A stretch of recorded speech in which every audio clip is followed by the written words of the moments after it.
is a show that focuses on the person behind the brony. I'm your host, Osaka Jack. Please sit back and relax as we talk to this week's guest brony. Hello everyone, this is Osaka Jack with Into the Spotlight on Everfree Network. With me today I have someone who has so much more experience with me in interviewing and reporting that I can't even begin to describe it. Mr. Sean Sporman, hello. Hello. How are you doing today? I'm doing good. How are you? Not too bad, not too bad. I'm a little burned out. This is the second interview of the day, and I still have another one to go tomorrow, but I can do it. Yeah. I can push through and get finished for the year. Yay! Well, in case anybody doesn't know who you are, can you describe who you are?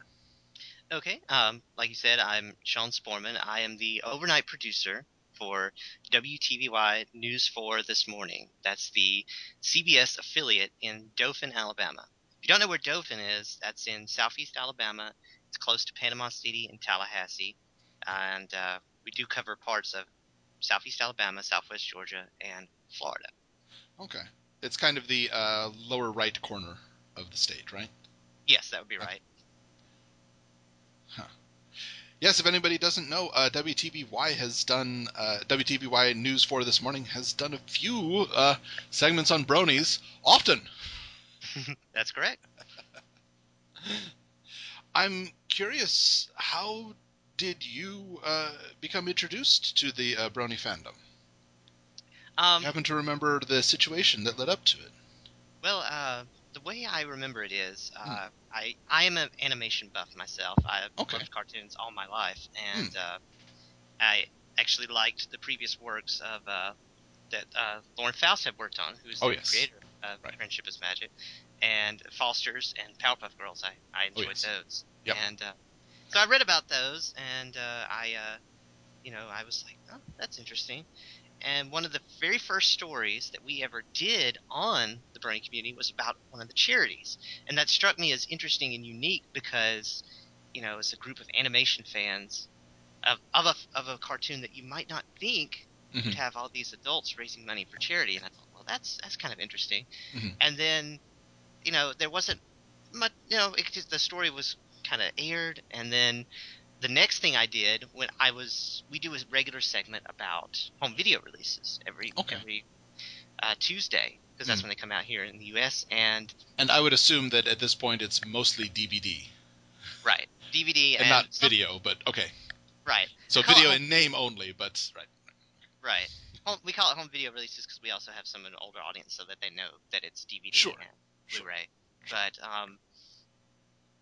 I was looking for that week's releases, and I happened to come across the top sellers, and one of the things I noticed was season 1 of My Little Pony, Friendship's Magic, was number 3. It was beating the Hunger Games, which, huge thing over here. Yes. And I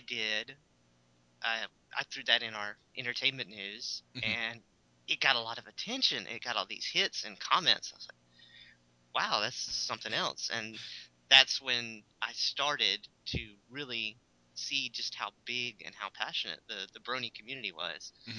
And because of the positive response, it's like, so we follow up on that a little bit. And just kind of went from there.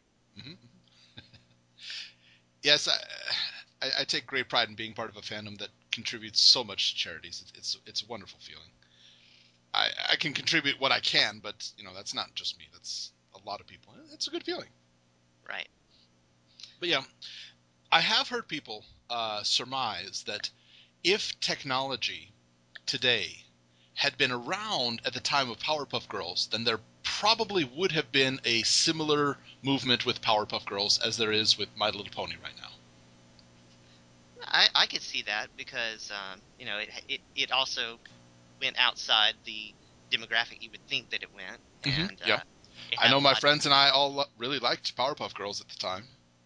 And I know it had the dual level of humor that some of the best animated series have. Let's say like Animaniacs or something like that, where it has very true things that kids can enjoy and things that adults can enjoy, but not on a crude or something level, but just kind of like reference, wit, Sure. that kind of thing. Yeah. Sight gags, that kind of thing. Mm-hmm. I often make the comparison to Sesame Street. And Sesame Street, people are aware of it less, but it still does absolutely wonderful things that are entertaining for kids. But yeah, adults can appreciate it just as much. I'm pretty sure that the Sesame Street Lord of the Rings parody is about to come out. Which I saw I cannot wait for it. Yes, I can't wait to see what they do with that. Yeah, and I know a lot of people. I haven't personally seen it yet, but I know a lot of people said that the Hunger Games parody it did was very good, and they've done parodies of other stuff throughout the years that I'm aware of. I was a big fan of their Mad Men parody. It was just a bunch of guys in suits and noir hats standing around being mad at everything. I've seen personally their Law and Order Special Victims Unit parody, where yes. It's Special Letters Unit is what it is. I thought that was amusing. Mm-hmm. Yep. Yeah, if there's any standby that I really appreciate, it's Sesame Street's level of humor, recognizing that you don't have to be condescending to have kids and adults both enjoy something. Right. And I think it spawned, not for every show, yeah, but a lot of them picked up on it, and Powerpuff Girls and My Little Pony definitely, I would say, are two others that picked up on the idea, hey, let's make it entertaining for everybody. Mm-hmm. Which is good, for them in the end, because they'll have the target demographic. They can sell the toys and everything, but they'll also have, the adults that like it too, and that's just more attention, more press, more revenue, and so on. Yep, indeed. I'm not sure about 2013, but I know that the difference between 2011 and 2012, Hasbro grossed an extra $1.5 billion. Wow. Which blows me away. I mean, that's $1 for every 4 people on Earth. And yeah, I mean, that numbers like that don't lie. Yeah.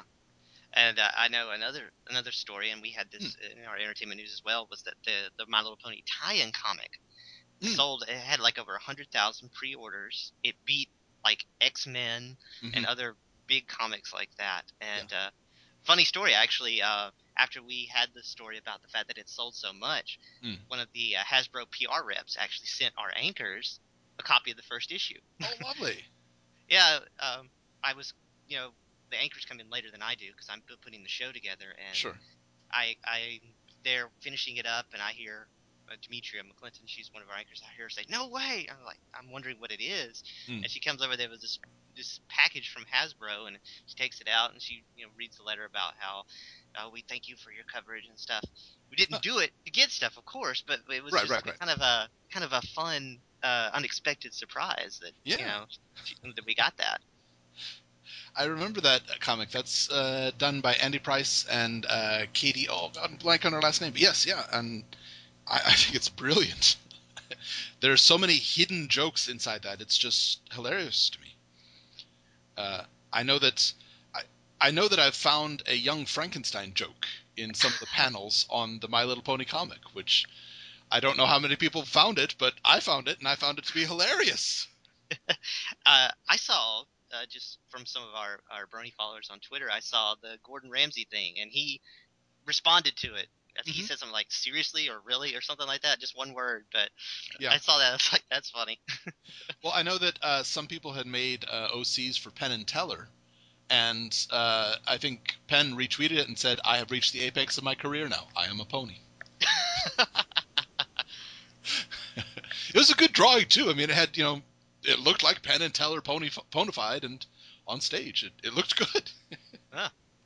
Oh yeah, the art from the community is another, I think, unique element of the bronies. Just the impressive amount of whatever kind of art you have, fan fiction, drawings, animation, music, and that's what we did for the anniversary of the premiere. I'd like to do This Day in Entertainment History every so often to mark the premiere of a notable show. I've done Garfield and Star Trek Next Generation. So for the My Little Pony Friendship is Magic thing, we asked for fan art, and we got submissions from all over the world. We got pre-made things with the established characters. We got people that made that we have had an OC original character made for us, and they did interpretations of it, and they even did some of our anchors. There was one really cool piece of art. I mean, they had the set down. They drew all of our anchors. They had the suits on and the logo and everything. It was great. And the response was tremendous. So that was I'm sure. pretty great. I have heard, I believe it was Lauren Faust who said that it seems to be Star Trek in itself spawned a lot of science thinking among so many fans, but My Little Pony seems to have inspired art, which are both beautiful in their own regards. But I think that's that's a wonderful thing that it can inspire both. And it does seem to have that kind of response that Star Trek got. A lot of the original series, the effort to bring it back after it was canceled in the second season was done by a woman. Yeah. You wouldn't traditionally think science fiction, especially in that era, but and there were a lot of passionate fans across all genders that helped bring that back and keep it going. And of course, it came back with movies and series and everything. Yeah. So, and there's again also with the bronies, it's a passionate movement of not just men, but also women and teenagers and adults and everything. So I can definitely see the sort of parallels there. And of course, you've got the John Delancey collection with Q and Discord. That's interesting. Q is our connection between the two. I know that Lauren had mentioned when she was trying to pitch the character of Discord, they weren't getting the idea until she said, "It's Q from Star Trek." And they went, "Oh, okay, I got it. They immediately understood what she was going for then. Let's see, I'm not sure, have there been any pony conventions in the area? So I'm wondering if you might be able to send a contingent news team out to one. We would love to cover one if there was one here. Our coverage area, includes big cities in our coverage area or near it would be Dothan, Panama City.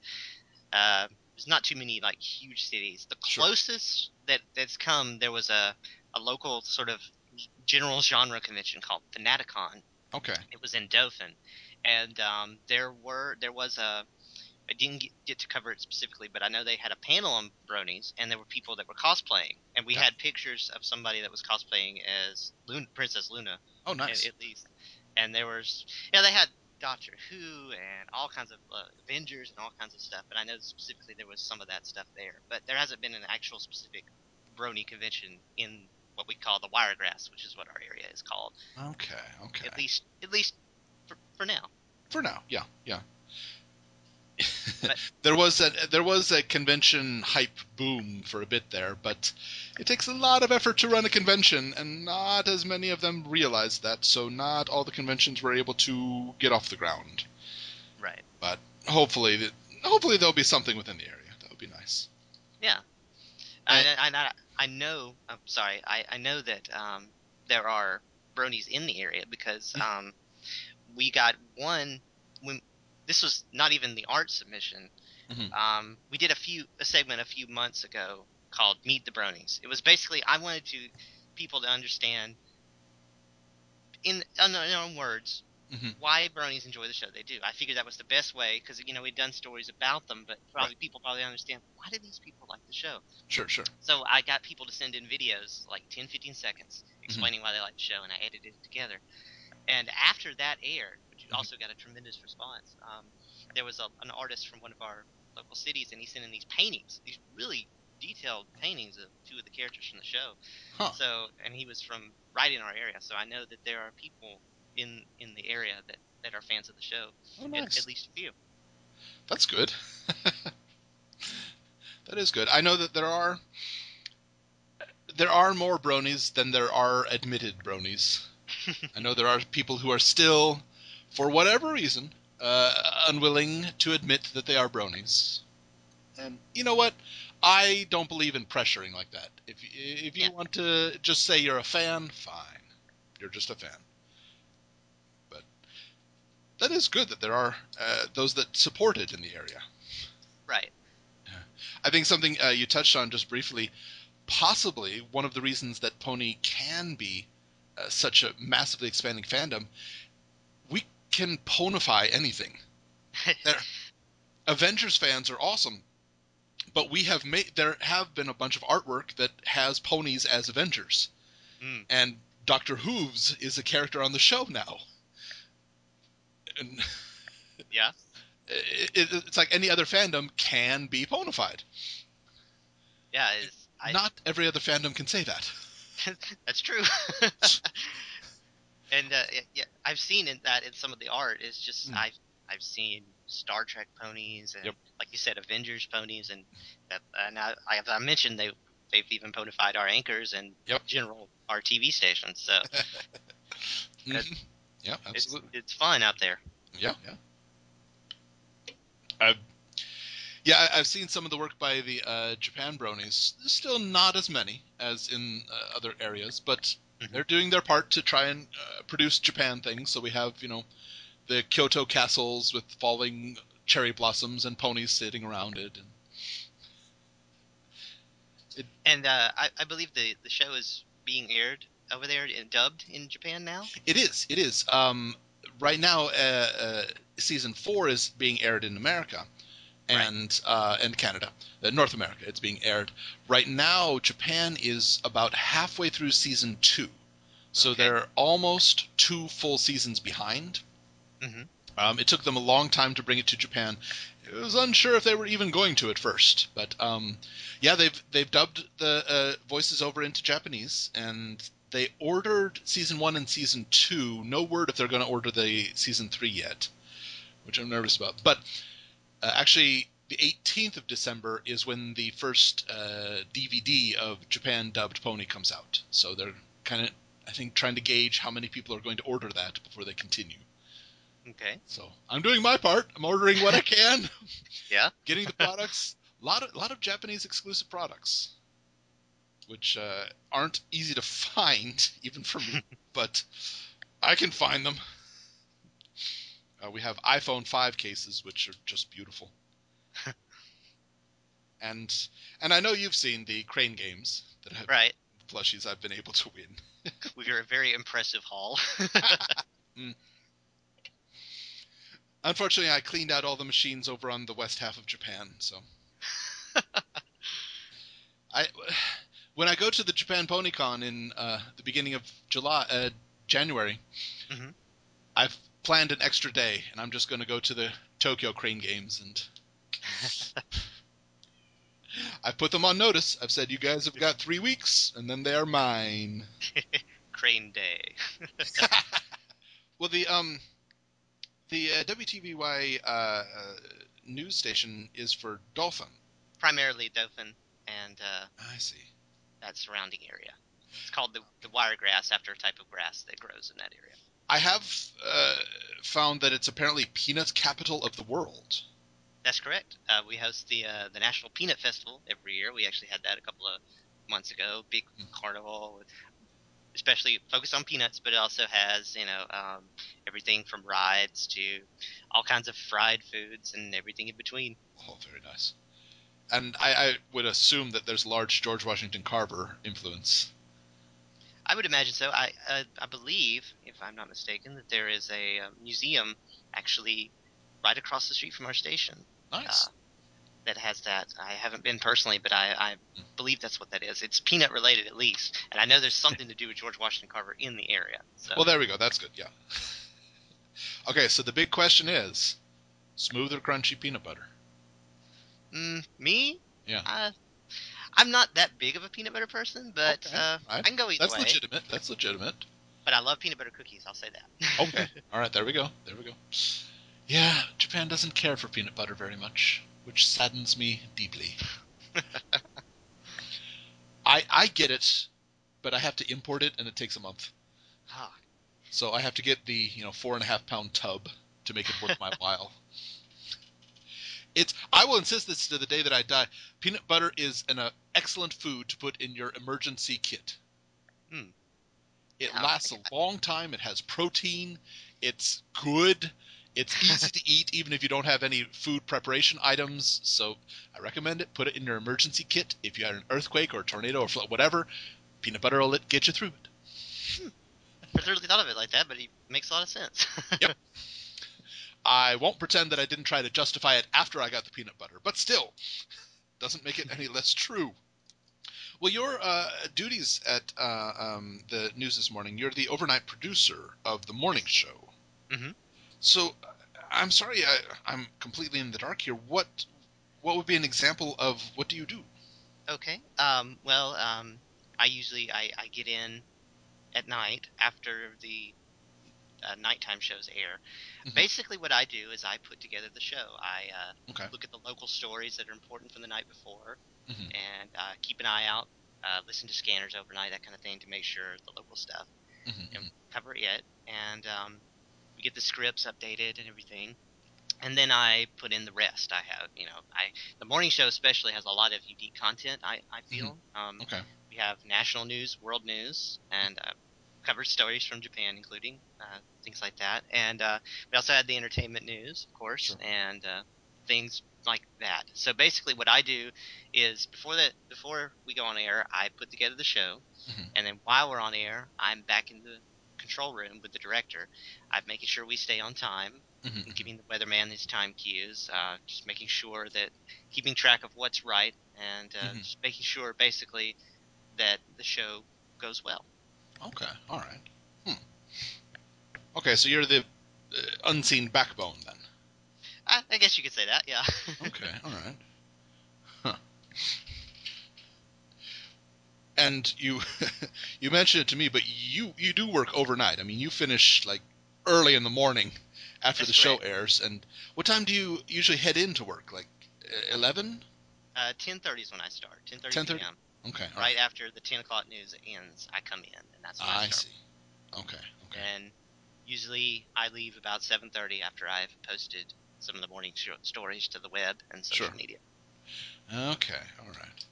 I used to work when I was in university. I actually supported myself by being an overnight manager at the supermarket. So I understand the schedule you have. Do you have a very large blanket draped over your window as well to keep out the light for the day? I have good curtains. I don't Okay. exactly have a blanket, but yeah, I do uh, manage to keep the light out. And I'm a big fan of sunshine and bright sunny days, but Mhm. when I want to sleep, sometimes a cloudy day, it doesn't bother me too bad because then there's even less light coming in. Very true. Very true. I can recommend a product to you. I don't know if it's necessary, but it's called Heroes. Hearoes. It's an earplug that blocks out 31 decibels of sound. Hmm. And I don't care where you are, you put that in and you will hear nothing and be able to sleep deeply. Wow. Yeah, when I was working the overnight, occasionally people in my area would decide they want to be awake and playing loud music during the daytime. And no, I want to sleep. Well, you mentioned it briefly there, but the webpage for the show is all kinds of fancy. Well, A thank lot of you. uh, quite a few new shows that I know are still seem to be learning how to use the internet, and a lot of them are lacking in keeping up to date. Which I understand, not everybody has the budget or ability or know-how on it, but Right. yeah. But this thing seems all snazzy. When did that start? Well, I know we changed the format Hmm. la- recently, like last year, and Okay. the morning show page specifically, I was something I asked if we could have Hmm. because we have a lot of unique content. And I would like to have it all in one place so that people can find it easy. Sure. And our web producer, with the help of our chief web guy, they put it together a Hmm. few months back. So now that we have uh, all the stories on there, video segments, and things like that, and yeah, I think it's helped a lot. And I always like to go in to the stats and see what stories are popular Yeah. because I do that with every weekend on Twitter. I share the most popular stories online so that people, if they missed it or are just curious, they can find it there. But the website, I'm happy with the fact that it gets a lot of attention, and the fact that it, like you say, it's very functional and has a lot of advanced features like video, like graphics and everything else. But, the show also has a Facebook page. That's correct. WTBY News 4 This Morning. We started that last year, and it's we also share stories there and links, videos, and things like that. One segment that we started on Facebook and eventually moved it to the webpage too was I particularly enjoy. It's called Morning Moments. It's kind of like the bloopers and the funny moments from the week, the whole week or the past few days before. Sure. So somewhat like bloopers from the show, or is it just in general around the world funny moments? It's mainly from the show, and just funny things that we capture here and there. That happen. I'm curious if you have seen. I can't recall which station it was off the top of my head, and I can't recall the city, and I apologize whoever you are. There was a show. I don't think it was a morning show, but it was a newscasting show, and I think it was lunchtime, and it was the two anchors, and it was always the same exact amount of lunch, of commercial break. They had a choreographed dance between the two of them that lasted the entire 4.5 minutes. And it's so hilarious to watch them doing it in tandem. They're like giving each other high fives and then doing a wave and then spinning around in the chair once and spinning reverse way and like doing a running man while walking. It was so impressive. I have seen that. Okay, all right. I can't recall the station either, but yeah, I know what you're talking about. Yeah. Because I remember back at my college TV station when I was in school, our anchors would try to come up with that. Couldn't quite get the 4.5 minutes, but yeah, they would try to do the little routines with all the different motions and stuff. So yeah, the whole 4.5 thing is very, very impressive. And then it's like, then they're serious again. Yep. I was just wondering if your show had any equivalents. Not quite. We have a lot of like running jokes and stuff, like movie quotes and stuff, like between commercial breaks, but not a whole routine, at least not yet. I'm expecting next year for there to be a 4-minute musical interlude, where all of a sudden we break out into one of the songs from Phantom or something. No, I don't think that'll happen. But still, that'll be. Well, can you talk? I don't know if you can talk about it or cannot, but are there any upcoming ideas or segments that are going to be on the show that you're looking forward to? Well, of course, it's the end of the year soon, so we're going to do kind of a popular stories of the year, where I'm going to take basically the things that we've covered multiple times on the morning show. Right. The evening show is doing kind of like a year in review as well on the more kind of like national and local stories that were. Sure. And ours is going to be kind of the more morning show exclusive stuff. And we'll be doing some of that, and probably one of those will be, because of the amount of attention that it's gotten, will be the bronies. Oh, yay! My concept is basically each day of, I think I'm planning to do it next week, which would be actually the week of before Christmas. Okay. And that would just be one story, like one kind of story, like here it is, and then they talk about it a little bit, and just one for each day. You know, sure. This was a big thing. This was a big thing. That kind of thing.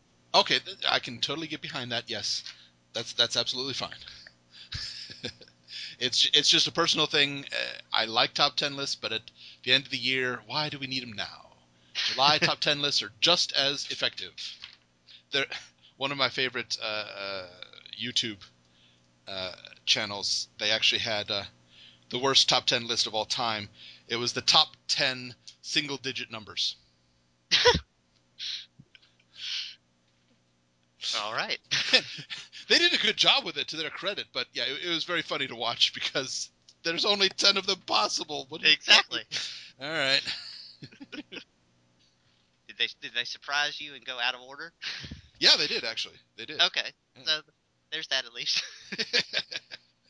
Well, one question that I ask in each of my interviews, I know you've mentioned to me that you've seen some of My Little Pony, or watched some of it. Mm-hmm. I'm not required to watch the whole thing, but in all of My Little Pony that you've seen, what would you say is one line, character, or scene that speaks out to you? Of the ones I've seen, Yeah. um, I do like the character, Mm, Twilight Sparkle, okay.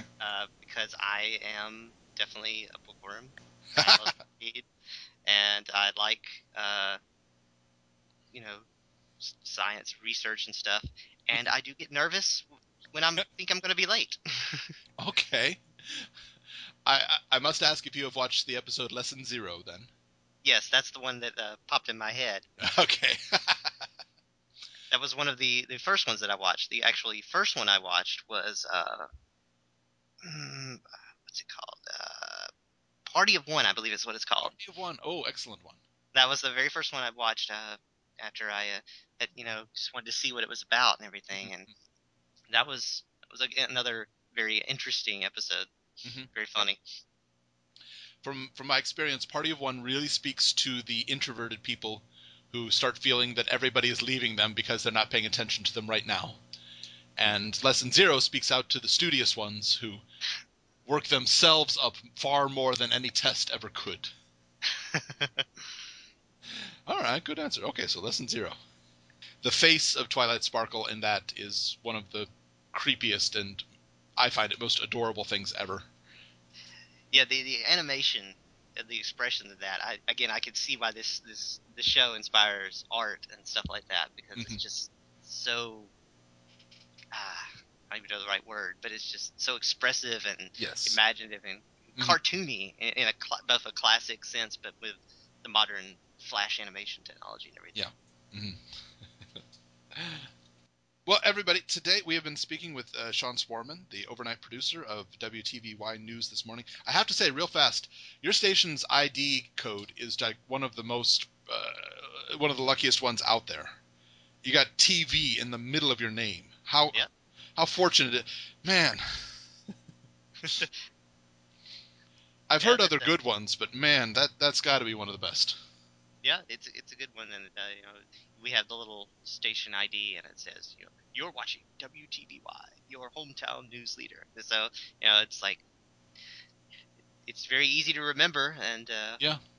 So oh, I got it for you. I got it. Next year, WTVY TV. Why? Because we care. I'll have to pitch that to our salespeople. I don't expect credit. Just everybody listening will know it was partially my idea. Woohoo! Okay. But thank you so much for coming by and speaking with us today. Oh, it was my pleasure. I appreciate the invitation. Yeah. Everybody, check out WTVY News for This Morning on Facebook. It's on Twitter. And go check out that nifty webpage. It's really cool. And give them some love, guys. Not every news source is kind to bronies. Fox News, cough, cough, cough, Fox News. But they are. So give them some love.